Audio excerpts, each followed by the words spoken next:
It's day 7 of COVID-19 quarantine, and just got this guy. This is an Eastar full-size violin. Just pulled it out of the box. Packaging was pretty good, and I was gonna go check it out. So the case is pretty robust. Looks like it's pretty good quality. It's very light. Yeah, you got backpack straps here, and a handle, front pocket, which feels empty right now. Empty. The zipper is covered by this little Velcro flap. You open it up. So far, all Eastar's cases have been pretty impressive. Okay.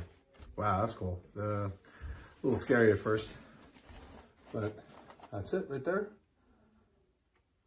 I mean, I know it doesn't ship with the bridge on. I get it, but it's just kind of gnarly when you look at that first glance. You're like, what the hell? Relive that for you.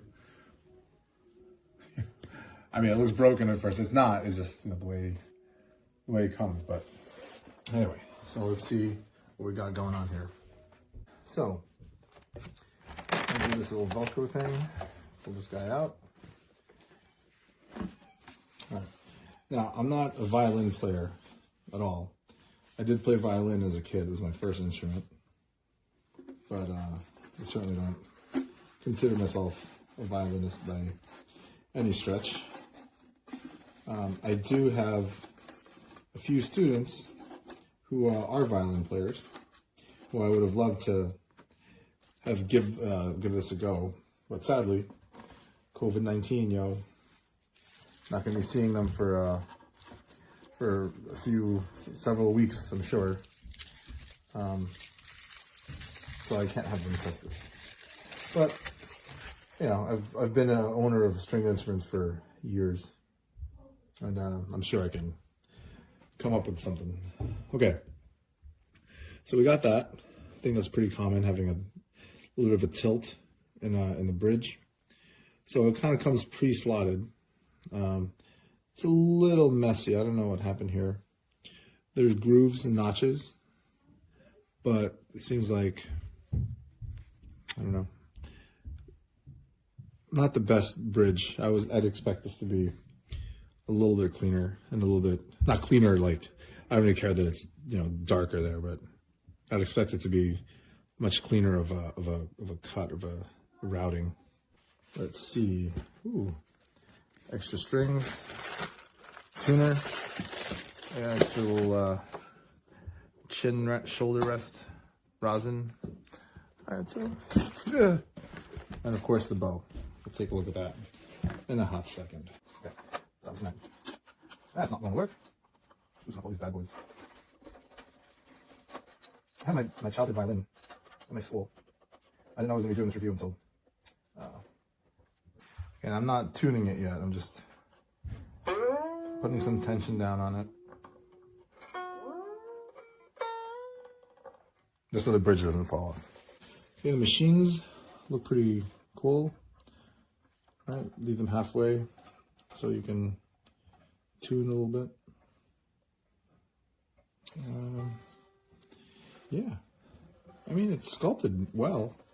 I'm sure it's a machine that does this, but yeah, overall, it's pretty sharp, eh? Again, very light instrument. I'd imagine this is a full-size violin, so, and it has the built-in, I would say fret markers, but finger positions on there. Of course, I don't know what these are anymore. So far, it looks like it's mother of pearl in there. It could have been a little bit cleaner, the way they routed that out, or drilled that out, or whatever, and put those mother of pearl fret markers in. See some wood filler in this one. It's a little bit messy. But again, you're spending $75 on a violin. I mean, you're gonna expect some things like that. I mean, if someone told me you were gonna buy a $75 violin, I would think that it would be a toy, like a plastic toy, right? This is actually wood. What kind of wood, I have no idea.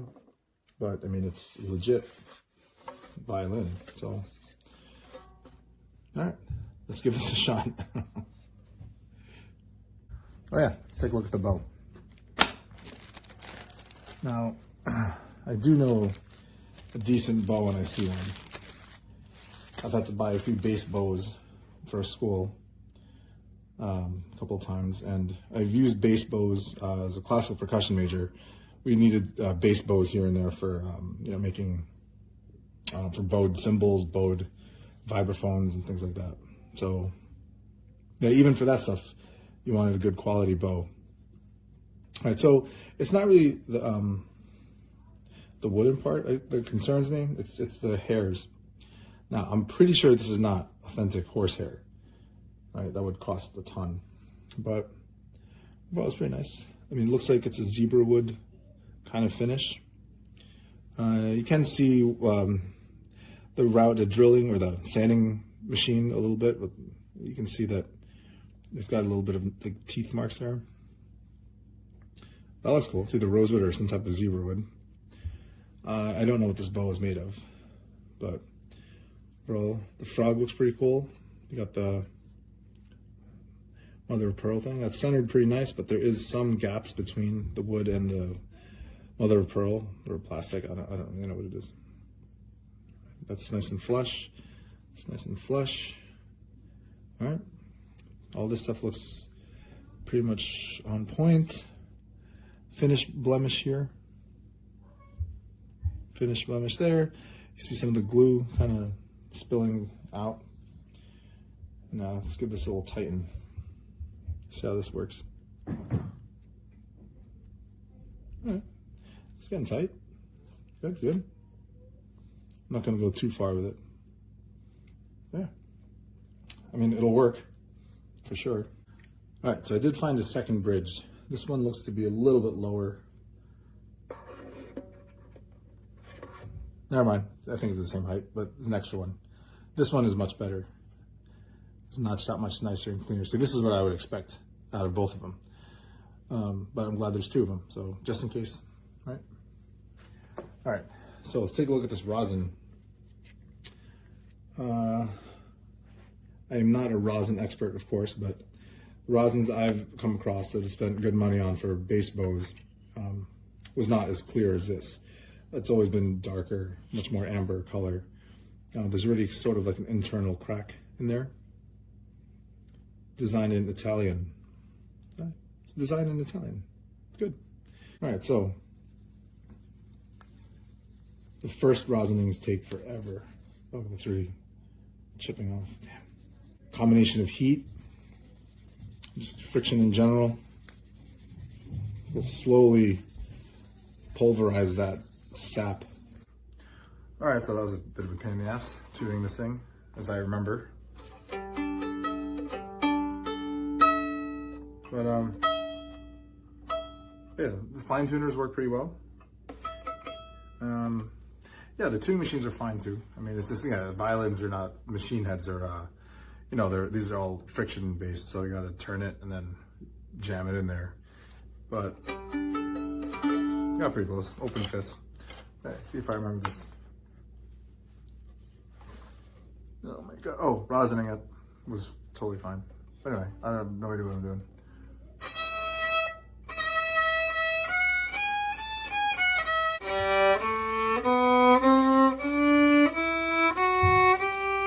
Markers seem to be right.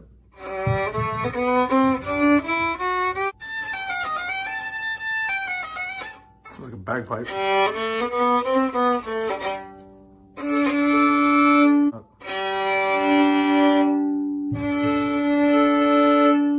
All right, I give up.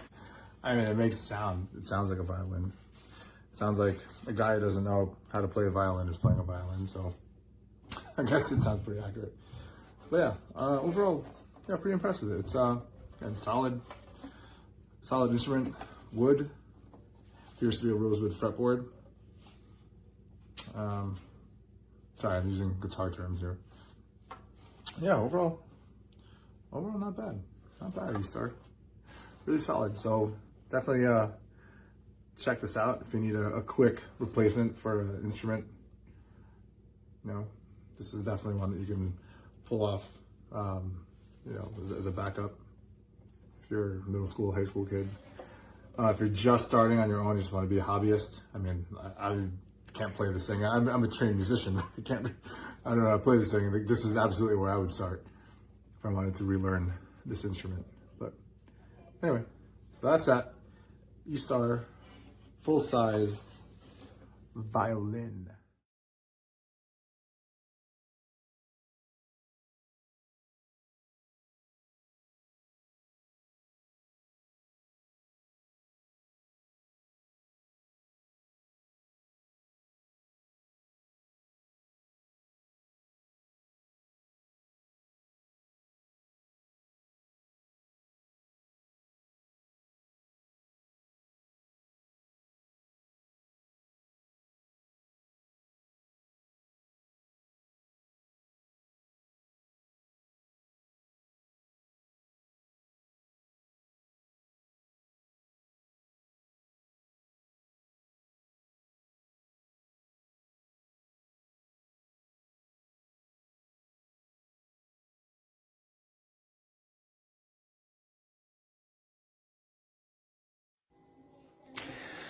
Et voilà, je l'ai monté comme il faut. Vous allez voir, vous avez cette partie-là ici que vous devez placer au milieu.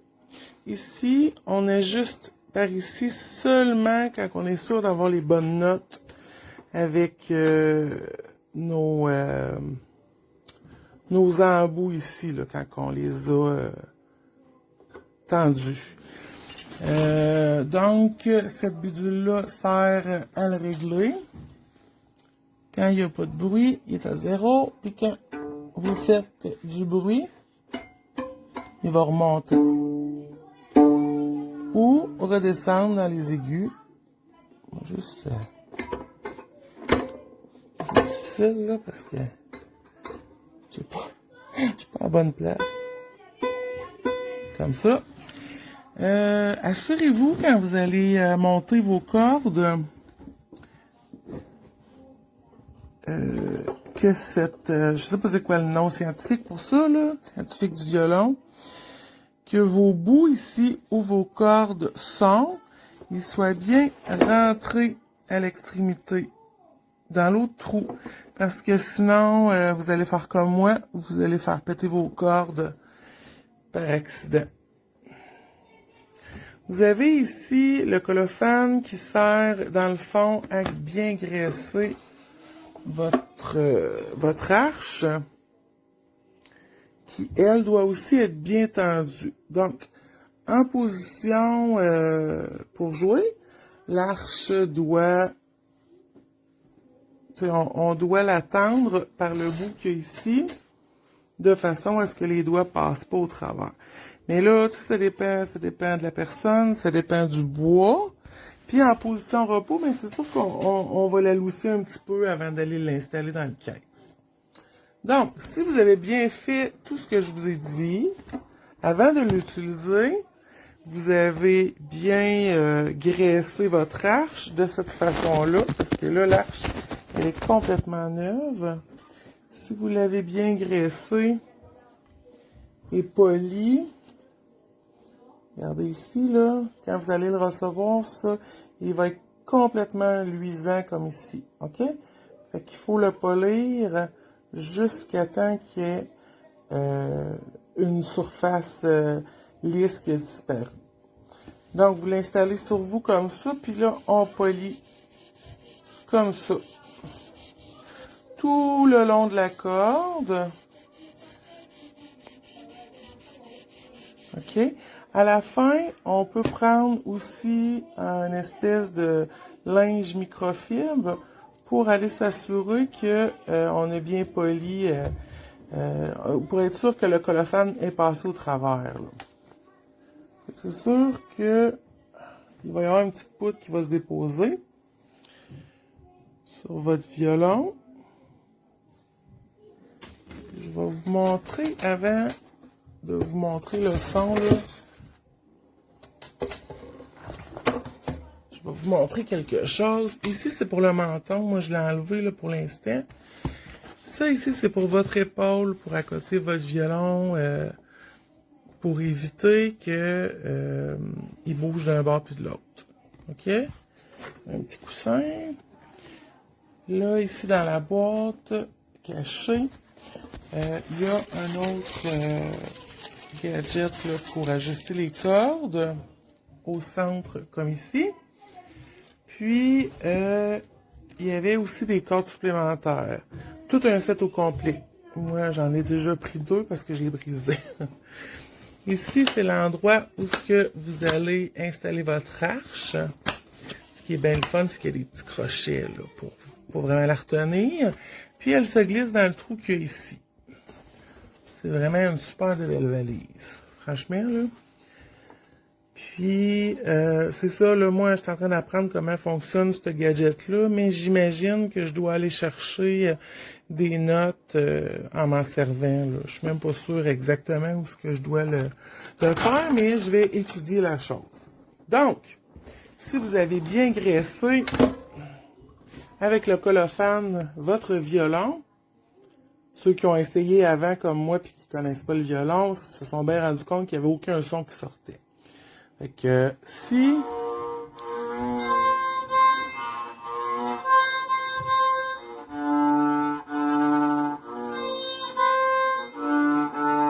et voilà. Mais là je bougerai pas une toune parce que je suis pas habitué. Voyez-vous la petite poutre là, ça c'est le colophane. Voilà, j'espère que j'ai pu vous aider. Parce que moi, j'avais aucune idée de comment ça fonctionnait. Je vais continuer mes recherches sur Internet pour essayer de trouver comment je vais apprendre. Mais j'imagine que c'est pas pire qu'une guitare. Puis, ben voilà, enjoy!